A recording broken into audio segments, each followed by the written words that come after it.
Give everyone a chance to settle in, as it were.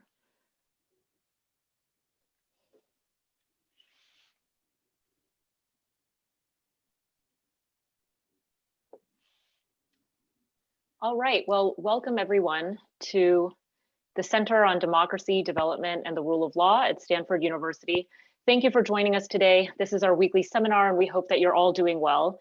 Before we begin, I just want to take 2 seconds to note that next Tuesday, November 3rd, is Election Day. And we encourage everyone to vote if you haven't already. For those of us who live in California, we're very lucky to have easy access to the ballot. Would that it were so easy for the rest of our compatriots, but we hope that all of you have the opportunity to vote. And please join us next Thursday, November 5th, for a panel that will be discussing this election. We'll have a group of Stanford scholars, including Bruce Kane, Nate Persley, and Hakeem Jefferson at the same time, 11:30 next Thursday, assuming we have a result. We'll at least talk about what happened on Tuesday. So today we are very excited to be hosting Professor Ahmet Kuru from San Diego State University. Our session is co-sponsored by CDDRL's program on Arab Reform and Democracy, as well as Stanford's Abbasi program for Islamic Studies. Ahmet Kuru is a Porteous Professor of Political Science and has recently written a book called Islam, Authoritarianism, and Underdevelopment, which is a winner of the American Political Science Association's International History and Politics Section Book Award. So congratulations, Professor Kuru, and we look forward to your talk. If you have any questions during his talk, please feel free to type them to me in the Q&A box, and we'll be sure to leave plenty of time for discussion. So, Ahmet, take it away. Thank you. I'm very thankful to all the co-sponsors of this event and each and every individual making it possible. And let me start with the basic question. In a normal humanly interaction, in a normal talk, I always start with a joke, but in a virtual context, Zoom webinar, it's very difficult to make a joke, forgive me for the serious introduction. So the question is well known for many scholars and people, though some deny its existence, which is that when we look at the Muslim world, by which I mean 49 Muslim majority countries, and their average rate of democracy scores show certain level of problem in comparison to the world average. So the data sets we have, Polity and Freedom House, both of them emphasize this gap. And basic look to the list of electoral democracies in the world show that 60% of all countries in the world are electoral democracies, according to Freedom House, whereas in the Muslim world, it's only 14%. So those who deny the problem generally say that you cannot put all the countries in the category of the Muslim world.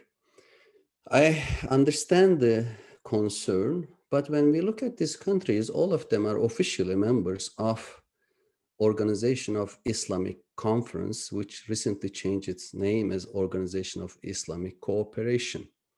And there is certain popular and political identification as being part of the Muslim world or such as the Muslim majority country. And in addition to the political problem of authoritarianism, we also see socio-economic problems in these 49 Muslim majority countries. The average GNI per capita, gross national income per capita, is around 9,000 in the Muslim world, whereas the world average is above 13,000. And this is despite the fact that many Muslim majority countries are oil rich. If we put oil money aside, the economic problem is even deeper. Sociologically, or in terms of societal criteria, we see also a major gap between the literacy rate, as seen in this table, 73% average in the Muslim world, 84% in the world average. Schooling, 5.8 years versus 7.5, the world average, and life expectancy, 66 versus 69. So this is the dependent variable. This is the research question. And then the answer, already discussed, not only in scholarly literature, but even people on the street today in France, in Turkey, in the United States, There's an ongoing debate in the media and in daily life. And there appear to be certain alternative explanations. One alternative explanation singles out Islam as the culprit.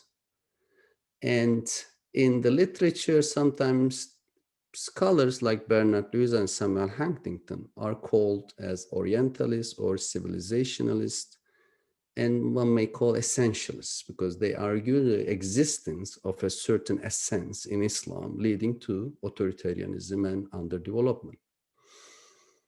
So I take this very seriously from the very beginning to the end of my book, and shows that despite having some strengths, there's a major problem in this argument.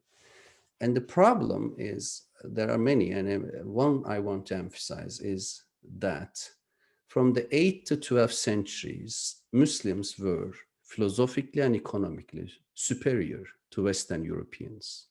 Muslims produce cutting-edge polymaths, and Islam was at the time, for about 5 centuries, perfectly compatible with development. Therefore, any ascent of Islam against progress is really a misleading idea disproved by these 5 centuries of brilliance of Islamic civilization from the 8th to 12th centuries, by and large. So the second argument, almost the opposite, is post-colonial or anti-colonial perspective. If you ask in the Middle East or even American academia, many people blame Western imperialism. Again, I take this from the very beginning to the end of the book seriously, showing strengths, but also many weaknesses of the argument. And a major weakness is that when Western colonization of the Muslim lands started, roughly in the mid-18th, early 19th century, Muslims already had intellectual and economic stagnation, if not a decline, quote unquote. So therefore, colonization came after the problems emerged already. Third one is more scholarly argument rather than daily life discussion. It's new institutionalism. Douglas North, more recently Daran Acemoğlu, they emphasize institutions.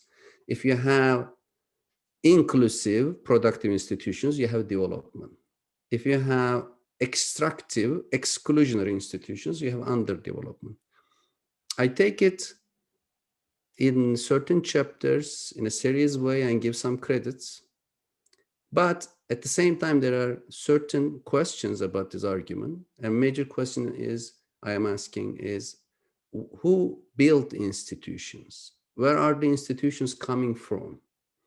And my alternative explanation is that institutions are not self-existing, self-reproducing entities, but they are created and protected and reproduced by human beings, especially certain classes.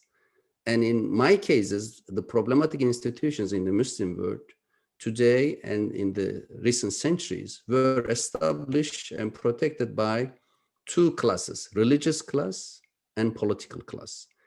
Religious class, I mean the ulama, Islamic scholars, and political, mostly authoritarian rulers. Whereas in early Islamic centuries, the so-called golden age, from 8 to 12 or 8 to 11 centuries, there were successful institutions built by merchant class and intellectuals in the Muslim world. So let me elaborate my argument. So the approach is different from some other existing books and articles in a way that I not only focuses on the problems in the Muslim world, but also try to show their golden era. Plus, I try to show an intermediary period between the Muslim success and Western success. There's a long period of comparable development. So in a nutshell, as I explain in a table in the conclusion of my book, from 7th to 13th century, there was a Muslim supremacy.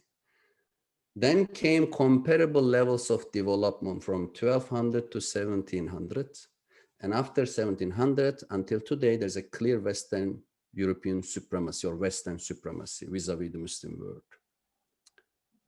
So I cannot go over each and every details. It's in the book. But basically, I took certain dates as critical junctures, creating certain pet dependencies in terms of the supremacy of the Muslim civilization, comparable levels than Western supremacy. So what explain these three categories of historical analysis? I argue that it's class relations, especially the relations between religious, political, intellectual, and economic classes. And this argument claims to be universal. It not only explained the Muslim world, but it also explained Western Europe. Because once Muslim had a supreme and very successful philosophical and socio-economic position, they had two very productive classes: intellectual classes, which includes both philosophers and Islamic scholars, independent scholars at the time, and the bourgeois class or economic entrepreneurs. Whereas Western Europe at the time was dominated by Catholic Church and military aristocracy. Western Europe at the time had neither gold nor silver currency. They were using Byzantine or the imitations of Abbasi dinars and coins. And later in the 11th and 12th centuries, class relations changed substantially, and it explained the reversal of fortunes between the two regions, the Muslim world and Western Europe. In the 11th and 12th centuries, in the Muslim world started to experience the emergence of the alliance between the ulama and the military state.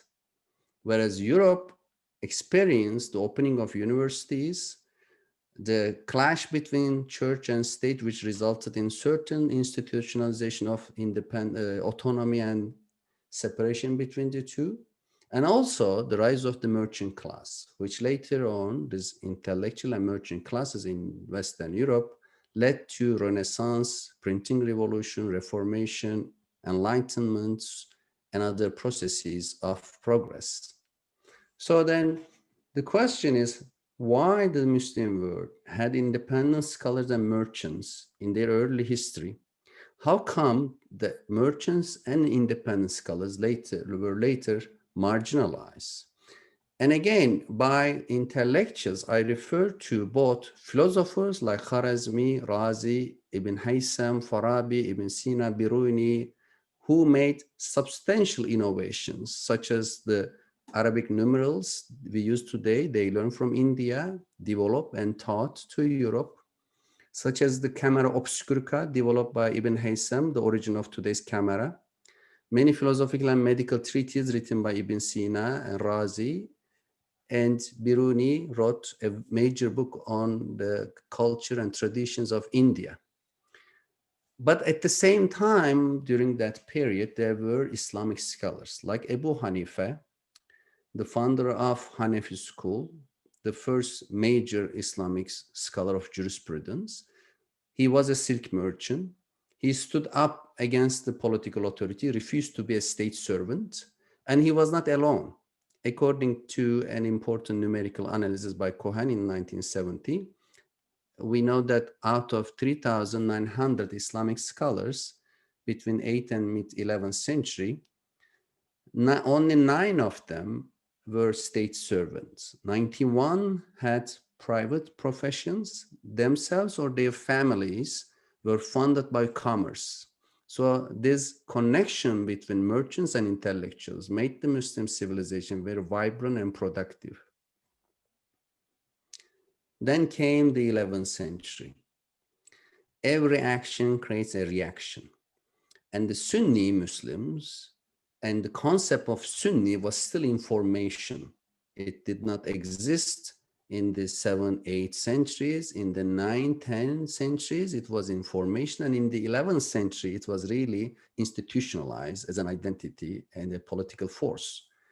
And the Abbasi caliphs in Baghdad were unhappy with the fact that Muslim world in the 11th century was very much decentralized and mostly dominated by Shia dynasties and military aristocracies like Fatimis, Karmatis, Buyuds, Hamdanis.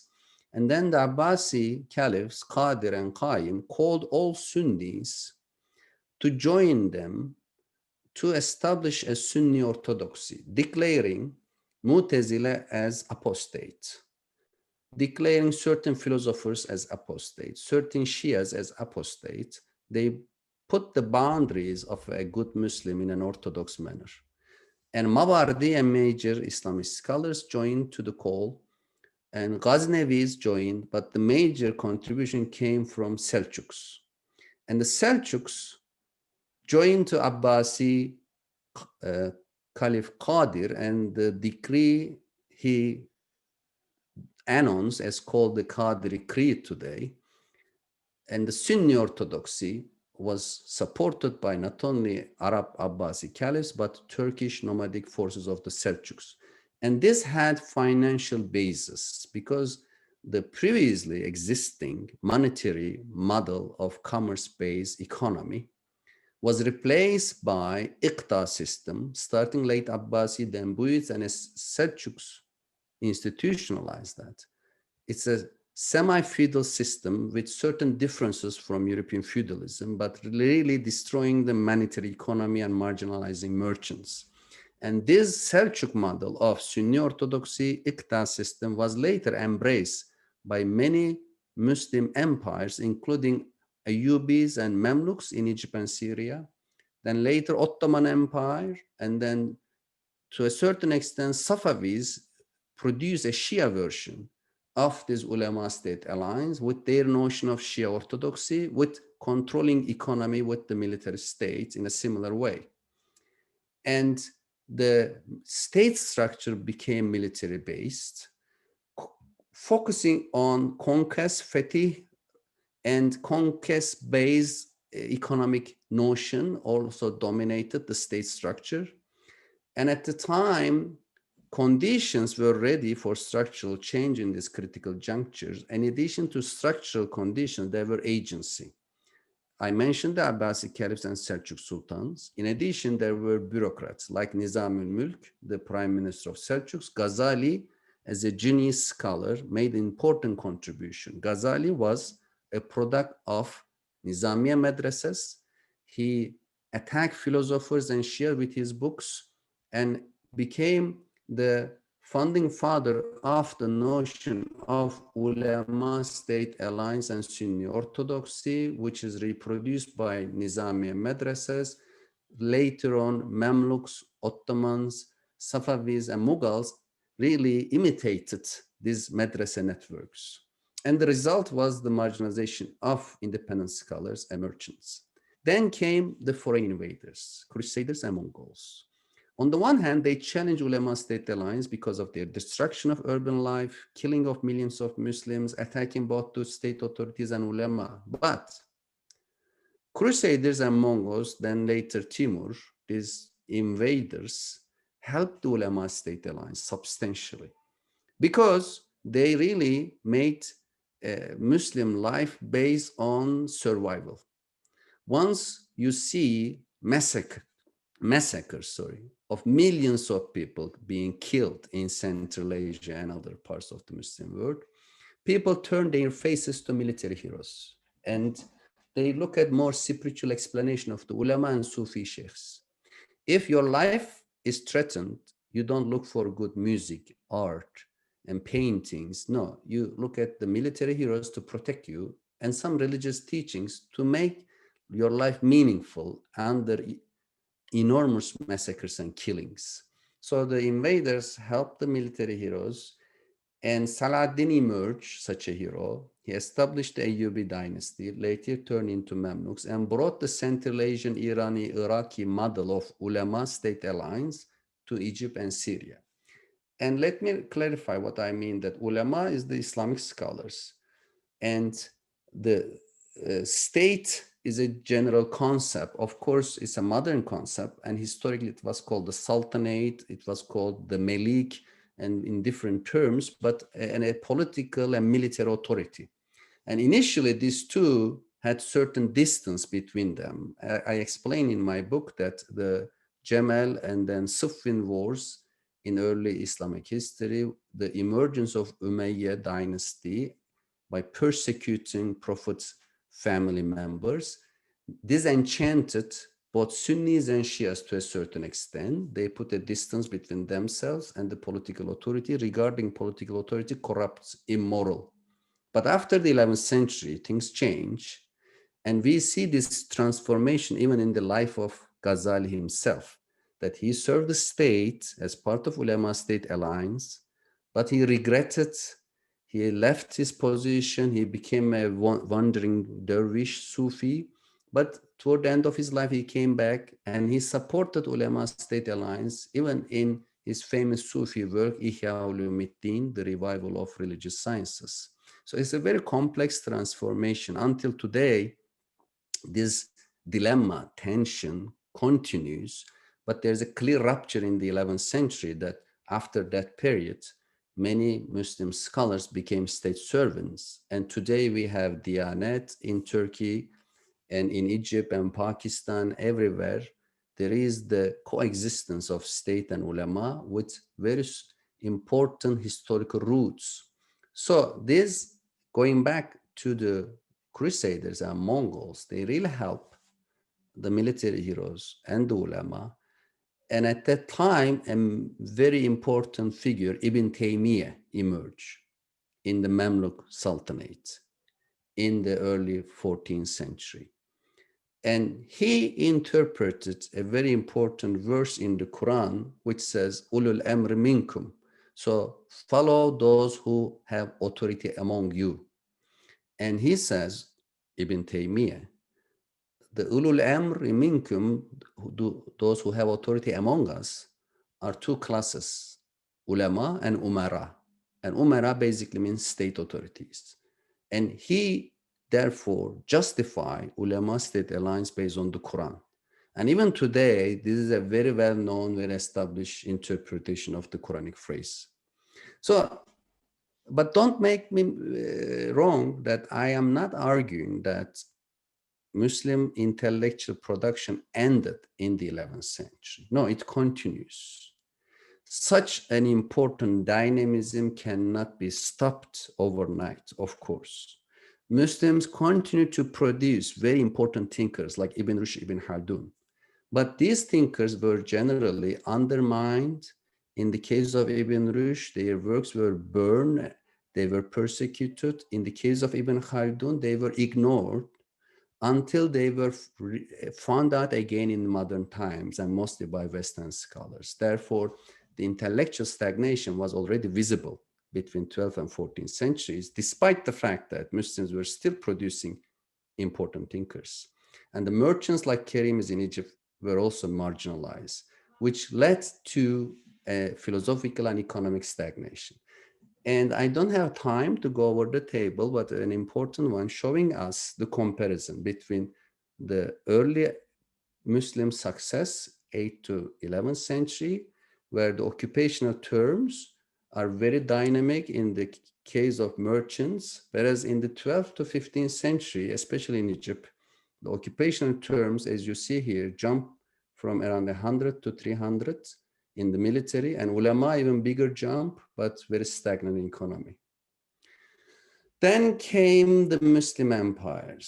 So this is very important because some scholars emphasize and overemphasize the Mongols and Crusaders, arguing that they destroy Islamic civilization. And this is a well-known argument since the Ottoman time. I disagree because after the Mongols and Crusaders, the Muslims recovered militarily, politically. They even had a larger territory, expanding to Eastern Europe and Eastern subcontinent. But they never recover intellectually and even economically. They couldn't really become once again better than Western Europeans in terms of philosophy, in terms of economy. They couldn't even become as good as their forefathers in terms of philosophical works. And I have many examples in my book, but at least look at the issue of printing press. Once the Western Europeans achieve many progress and reforms. They use three main instruments they learn from Chinese: gunpowder, nautical compass, and printing press. Out of the three Muslim empires, Ottoman, Safavid, Mughals, only embrace gunpowder and use it effectively. Why? Because in the negotiation decision-making tables of these empires, there were military commanders and ulema. And the military commanders, especially army, not navy, except Ottomans. The army commanders knew and understood well the importance of gunpowder. They pick up the technology and use it. But they didn't understand the importance of printing press, nor the nautical compass in general. And that's why the Muslims were late, 3 centuries late, to adopt the printing press. And I criticized the Ottomans for getting the first printing press in 1729. In other Muslim cases, it was even later. And the ulema was the only class who could be able to see the importance, but they regarded it as a threat to their monopoly, a threat to their authority and control over the masses. And the result, what is the result? The result is that although in early Islamic era, 8th to 12th centuries, Muslim had libraries in Baghdad, in Cordoba, in Cairo, with hundreds of thousands of books, whereas Western Europeans didn't have paper manufacture at the time. Western Europeans had only a few hundred books in their libraries. Things change, and Muslims didn't get the printing press. As a result, I have the numbers in my book that once French and other countries have libraries of millions of books, Ottomans had only a few hundred thousands, and literacy rate is also clearly showing us the problem that the estimate average literacy rate in the Ottoman Empire at the beginning of 19th century is around 1%. Whereas in Western Europe, the estimate is 31%. And there is a historical continuity in this problem. And the problem is really related to the fact that Ulama-state alliance did not allow Muslims to have the new technologies. And can you imagine today a country without having internet for 3 centuries? This is definitely an anachronistic comparison, but let's compare with Ibn Sina time. Can you imagine Farabi, Ibn Sina, hearing that there is a printing press in Western Europe and not being interested for a very long time? So this is the difference between early Islamic history, when Muslims were very responsive. Any technology, paper making, and other things, they learn, pick up, and produce and develop. Whereas in the Ottoman era and Ottoman, Mughal, Safavid era, they became indifferent technologies except gunpowder and military technology because of the domination of ulema-state alliance. So then came the Western colonization of the Muslim lands.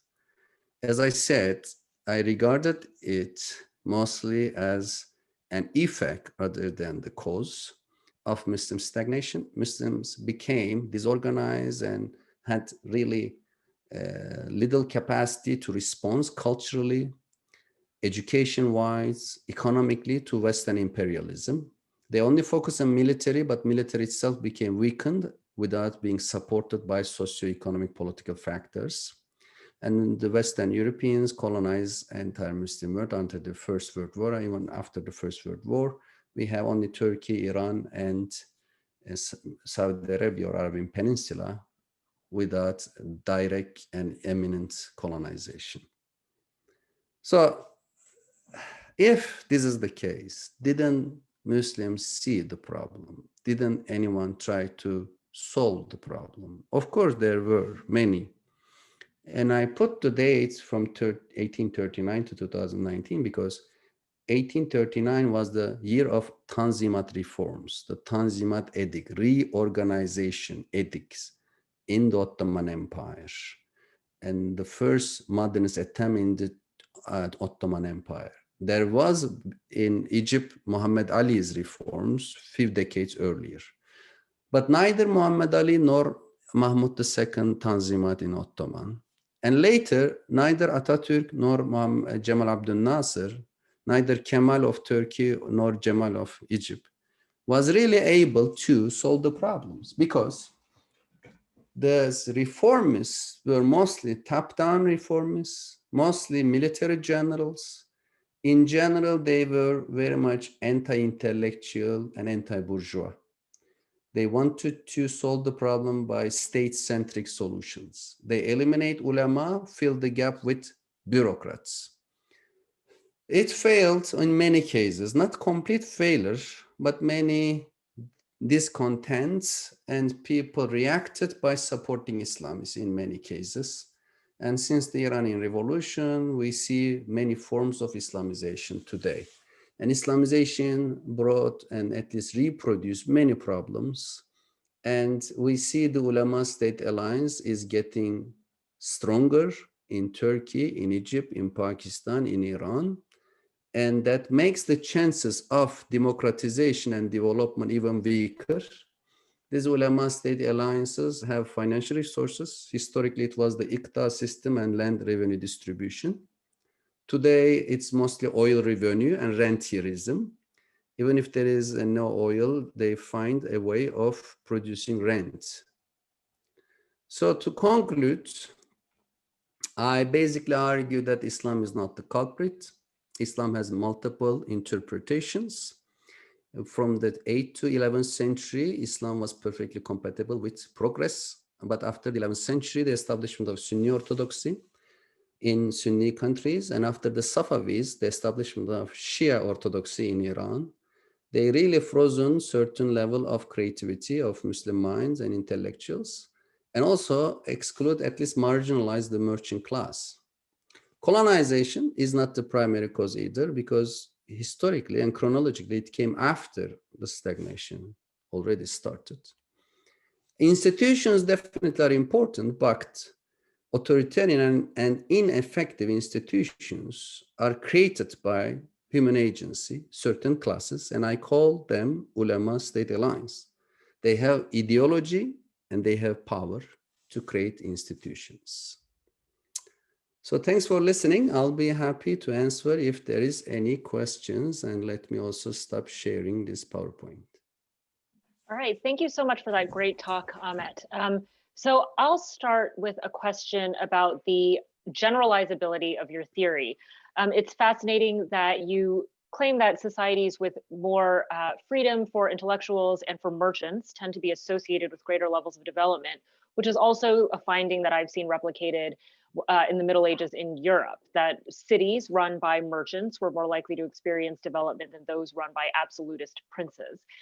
Could you say a little bit more about the mechanism between merchants and intellectual classes producing development? Thank you for the question. And I think this is very relevant for the United States today. Because today in the United States, intellectuals are facing a danger, and there are political attacks to academics, intellectuals, not of course physical, but there is certain resistance on even the importance of ideas, facts, etc. So no one is immune, and God forbid we can see the decline of American democracy if conservative religious attacks, political authoritarianism emerge, marginalizing intellectuals and cutting the ties between bourgeoisie and intellectuals, and bourgeoisie can be the puppet of the political authoritarianism. So this is very relevant today here in this country. But in overall, the mechanism is that I strongly argue for the separation of spheres. And political theory, there are scholars who wrote about books about it. One is Justice and Spheres, not John Rawls, but I couldn't recall the name, but there is a very eminent political theologians. And I also in social science, we have Jose Casanova. Let me summarize.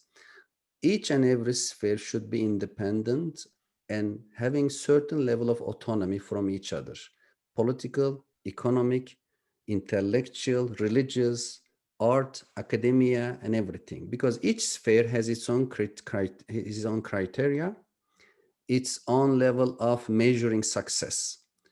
Once these spheres overlap the other, we call it corruption. If you use political power for economic gains, if you use political power to have a degree, it's corruption.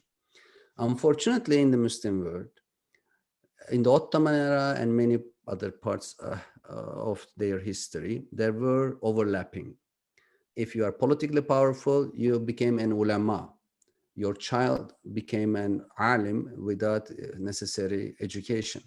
And the state makes people rich, even if they are economically ineffective.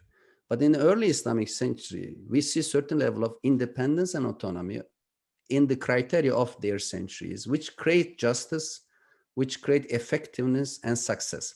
In Western Europe, as you noted very well, the same mechanism from 5th to 11th century, the domination of the Catholic Church and military aristocracy. But then transformation began in the 11th and 12th centuries by the rise of city-states, by the rise of universities, intellectual class, bourgeoisie class. Some left-wing friends can criticize my argument is too much bourgeoisie-based, but in fact, I am not singling out a capitalistic reform. I am just emphasizing that there should be balance of power. And it's similar to Barrington Moore's notion, no bourgeois, no democracy. According to Moore, the bourgeois play a role of balancing the crown, balancing the landlords. Definitely workers are part of this balancing too. So therefore, I'm not asking total elimination of ulama or the state. This is utopian, it's wrong. I see a balance of power and certain autonomy and mutual respect. And one last point about this generalizability, an important British scholar, Needham, he asked the question, why did scientific revolution happen in Western Europe, not in China? And then he spent 50 years or so going to China and writing volumes on Chinese science. And at the end he said, because China was too much centralized, there was very limited bourgeoisie and local entrepreneurship. And I think his point and mine are overlapping, show another generalizability. Okay, excellent. Thank you. We have many questions, so let's try to get to some of them, and I'll also try to group some that are kind of familiar or that are kind of similar to each other.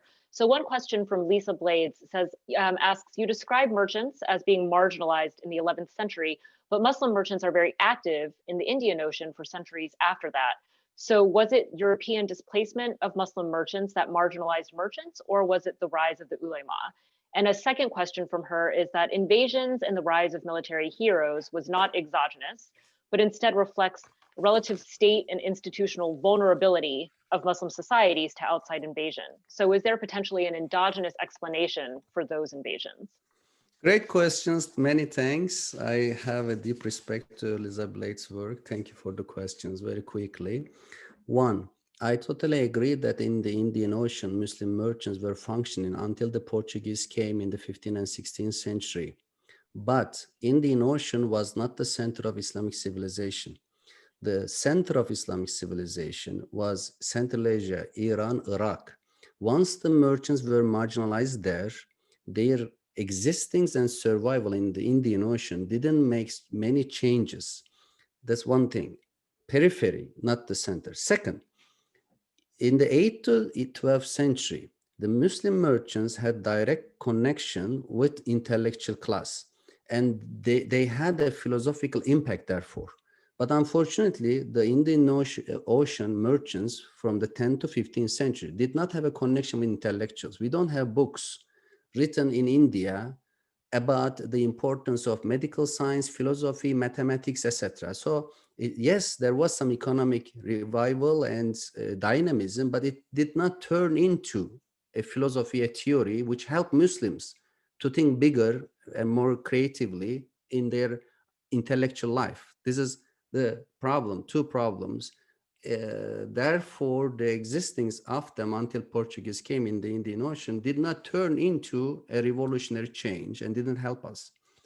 About the question of exogenous, endogenous, the foreign attacks mostly exogenous factors because Mongols at the time destroyed both Chinese and Muslim cities. and they were able to destroy European cities too. So it's like a coronavirus. It's really exogenous. You couldn't do much. Although I discuss in my chapter that according to Russian historian Barthold, the Muslim leader of Kharazm, Muhammad, was very mistaken because when the Mongols sent a caravan of merchants, he killed them all.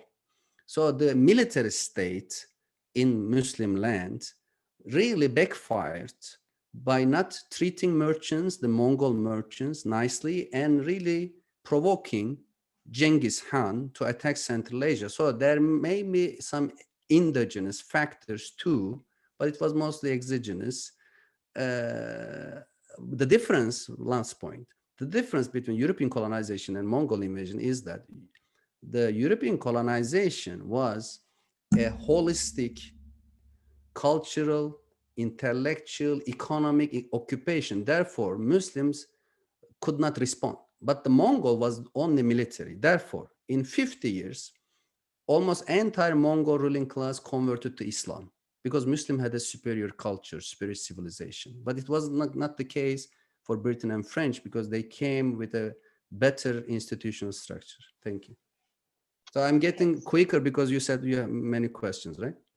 That's right. Thank you. So the next question is from Larry Diamond, but there are a few asking, is the problem today one that has to do more with oil rents and state structures? Muslim countries outside the Arab oil states have had more success with democracy, including Turkey until the AKP, Indonesia, Senegal, etc. And the Ulama-state alliance in Turkey was severed by a secular revolution. So can we blame the history for Erdogan's authoritarianism today, or is rentierism a bigger part of the story in the Middle East? Thanks. Also, a great scholar, which I have deep respect, Larry Diamond. Thank you for the question. I think both. So, Ulama-state alliance, I think, historically, class-based is the main problem. But rentierism is the condition which make it possible. There are today, out of 49 Muslim majority countries, 20 of them are oil-rich. But the 29 are not oil-rich, but still they are affected by their rich, oil-rich rentier neighbors. If we focus on the case in the question, Turkey, Ulama-state alliance is definitely very important. Erdogan is now making Diyanet with 100,000 imams as the basis of its populist Islamist regime. I would call the regime today in Turkey as populist Islamists. And this regime is based on an oil poor country, but it has two sources of rent. One is coming from Qatar.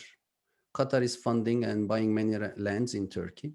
Second, Erdogan is turning Istanbul and other major cities lands in the projects of construction by creating rents. That's why right now he is trying to open a new Bosphorus, dividing Istanbul into two pieces to create more land because he needs rent because the economy is no longer productive.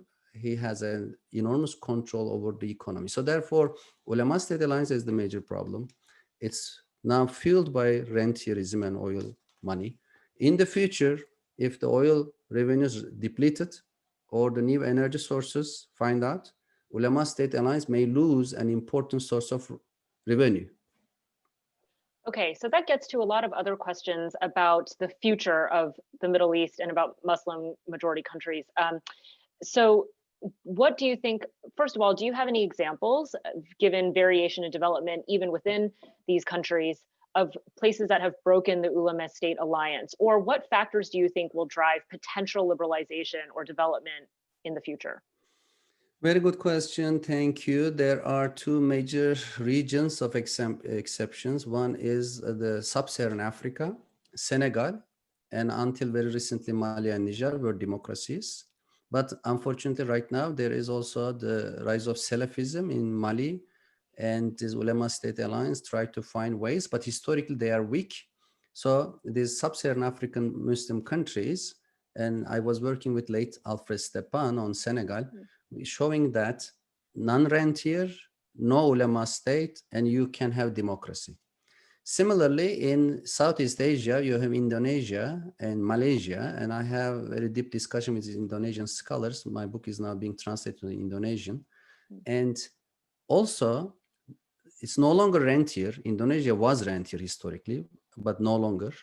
And ulema-state alliance is weaker in Southeast Asia because Southeast Asian countries became Islamicized late in around 15th century and colonized early 17th century. They had very few time for the development of ulema-state alliance, which was good.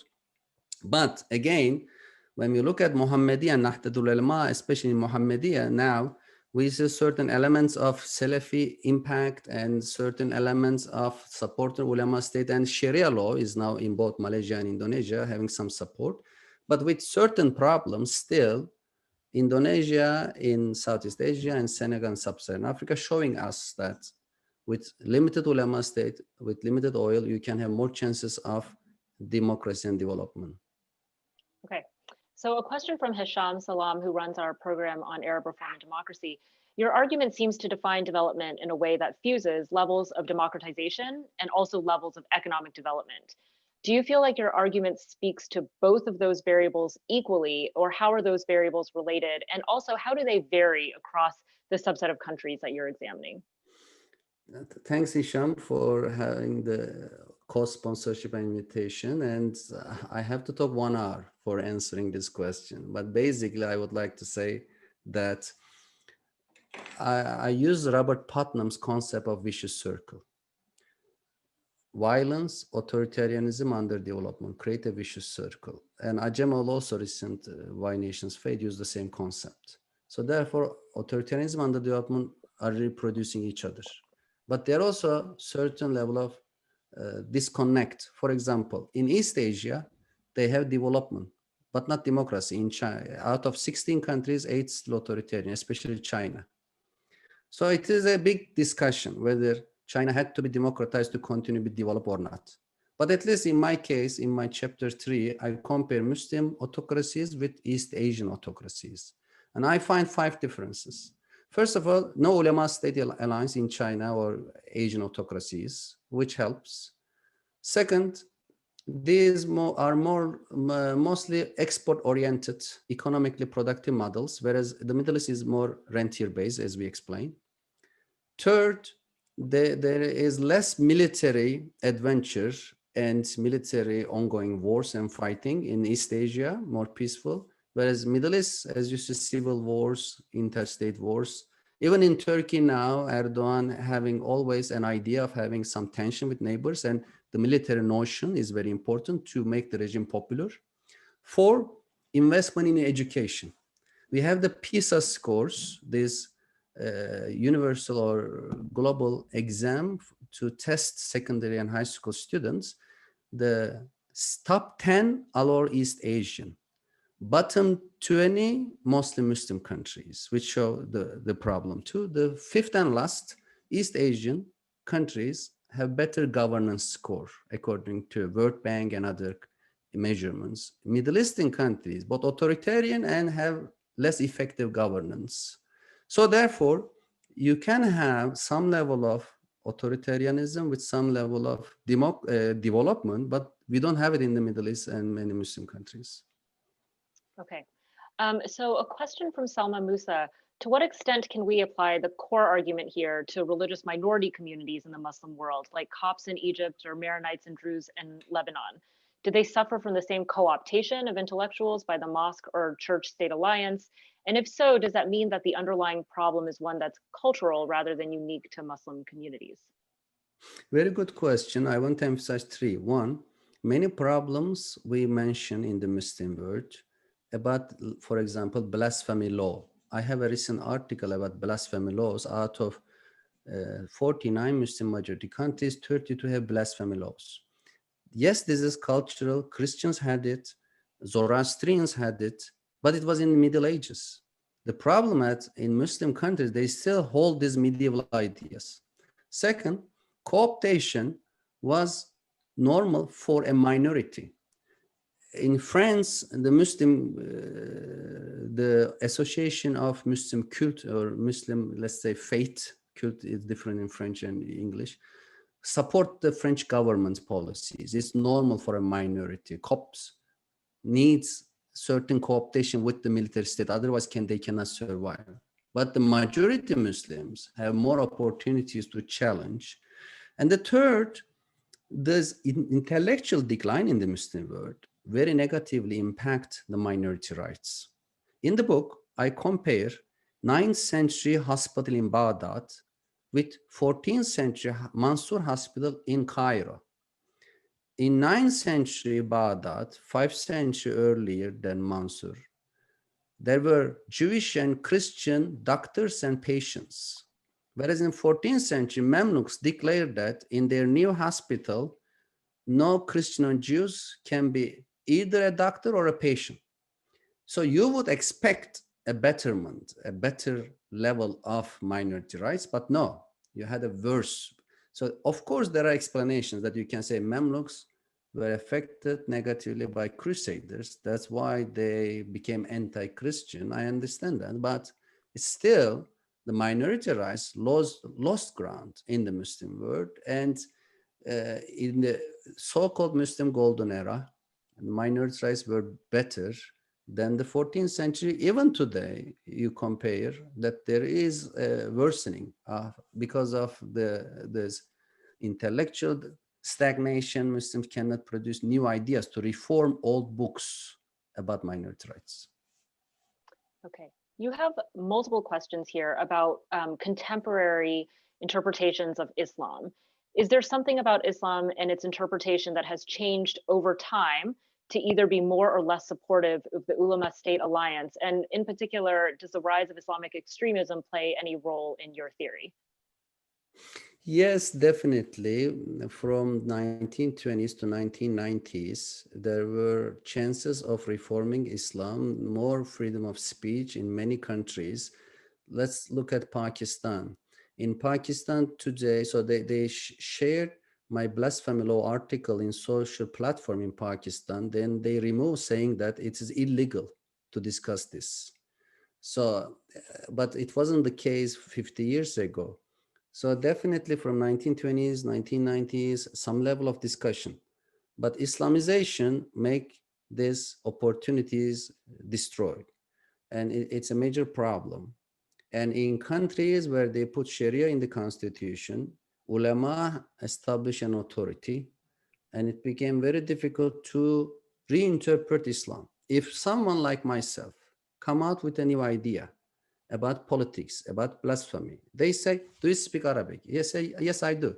They say, how many hadiths you memorize? If I go and memorize hundreds of hadiths, thousands of them, they still say, are you a member of the ulama class? If you say no, then say you don't have any legitimacy. You can talk. Who are you? Even if a member of ulama talk, they persecuted the person. For example, in 1925, a very smart Egyptian judge, Ali Abdel Razak, published a booklet saying that caliphate is human construction. It is not a religiously divine Islamic message or institution. And he was inspired by Turks abolishing the caliphate. Then the Council of Ulama of Al-Azhar decided that it is against Islam. They canceled his degree. He became unemployed. So therefore, even if you are a member of the ulama, a junior member, the senior members didn't allow you to talk about Islam. The notion of the ulama, I think, is obsessed with conservation of the tradition. That's why it's very difficult to come up with new ideas. Steve Krasner is asking if you compare, so your book deals with the disjuncture between the majority Muslim countries and the rest of the world. But if you remove the OECD from the rest of the world, how do the Muslim majority countries compare then to other regions in terms of development? That's a very good question. Thanks, Professor Krasner. I was doing this before. I was really comparing Muslim world with non-Muslim, non-Western part of the world. When you do so, in terms of economic criteria, you may have a better level or position, relative status for Muslims. If you compare Muslim countries with, let's say, African countries, if you compare them with Latin America, in terms of socioeconomic criteria, the gap is shrinking. In terms of democracy, it's not. Latin America is heavily democratized since 1990s, still better than the Muslim world.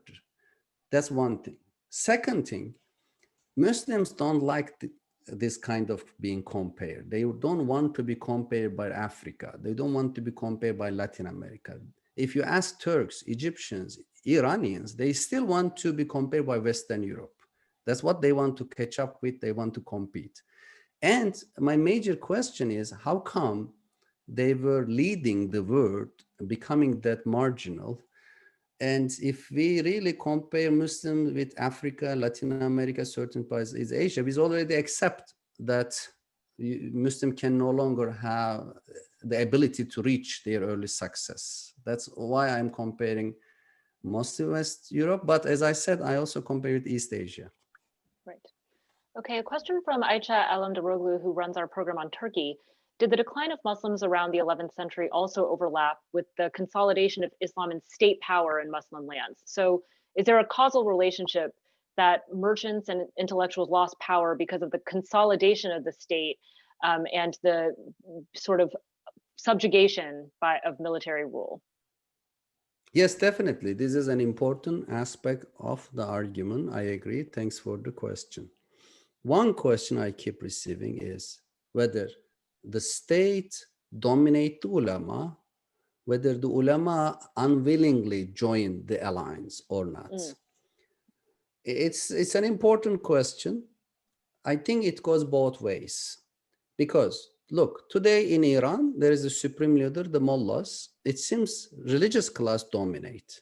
But even Khomeini during the Iran-Iraq war said that the Islamic State is more important than worshipping. It can cancel fasting in Ramadan. It can cancel 5 times a day prayer, which shows that raison d'etat may be more important than religion. Even in Iran, state mentality is very important. In Saudi Arabia, you can say the king dominates the ulama, but without the ulama consent, king cannot continue to rule that way. And Ottoman Empire is a good example.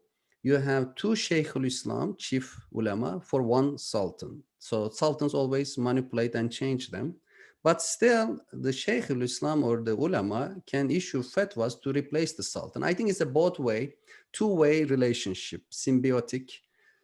The authorities like Erdogan and others gain from this partnership by making their rule almost sacralized, immune to critique, and blame those who criticize as not being good Muslim.